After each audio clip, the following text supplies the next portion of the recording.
And how else do you explain the resurrection? How else do you explain the rapid spread of Christianity? How else do you explain this kind of text where John says, I was there, I was an eyewitness? Some people will say, well, it's just a legend, this is just some guy writing a legend. The only problem with that is that it's not written like a legend. Ancient Near Eastern literature, even your atheistic scholars, they will tell you that when it comes to legends in the ancient Near Eastern world, they traded in the outlandish. They didn't use minute, seemingly irrelevant details, but you see that kind of stuff all throughout the gospel. You see things like they rode out about 3 or 4 miles. Well, what does that matter? You didn't see that in any kind of other ancient Near Eastern legends. In legends, it was outlandish. It only gave you details that helped to further the cause of the character that they were promoting. The Gospels don't read like legends. The Gospels read much more like historical biographies. Even your atheistic scholars is going to agree with that. So they can't be legends. They're either lies or they're really good history. Well, somebody says maybe they are a lie.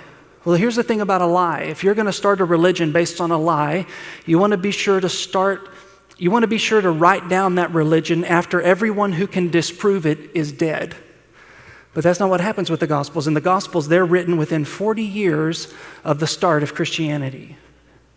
So let's say you're going to tell people, Jesus rose from the dead in the Kidron Valley, and 500 people saw him. If you want to check, just go ask them. If you're going to start a religion like that based on a lie, you want to make sure that everyone in the Kidron Valley who could disprove the fact that Jesus rose from the dead, you want to make sure that they're dead. But that's not what happened. They told them, Jesus Christ rose in the Kidron Valley. 500 people saw him. You want to check it out? Go ask them. And so people would go and ask them, and guess what they would say? Yes, Jesus Christ really did rise from the dead. I really saw him with my own eyes. And if they didn't see it, they would have a neighbor who would say, yeah, I didn't see Jesus rise from the dead. He didn't appear to be, but my crazy neighbor Bill, he sure thinks that it happened. And he's going around preaching the gospel like crazy. Now he's even willing to give his life. He's even willing to be persecuted by the Romans because he's so convinced that he saw Jesus risen from the dead. How else do you explain that? You can't call it a legend. You can't call it a lie because usually martyrs make really poor liars. So it has to be real. It's not just a story, it's his story.